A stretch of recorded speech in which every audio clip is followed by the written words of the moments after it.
Ya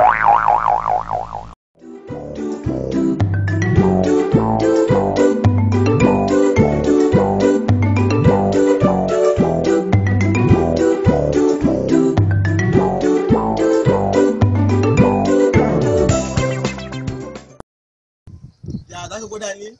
Ai wannan abu mai sauki, wannan ko da ya guda zan iya daga shi sama ne kadai zan daga shi.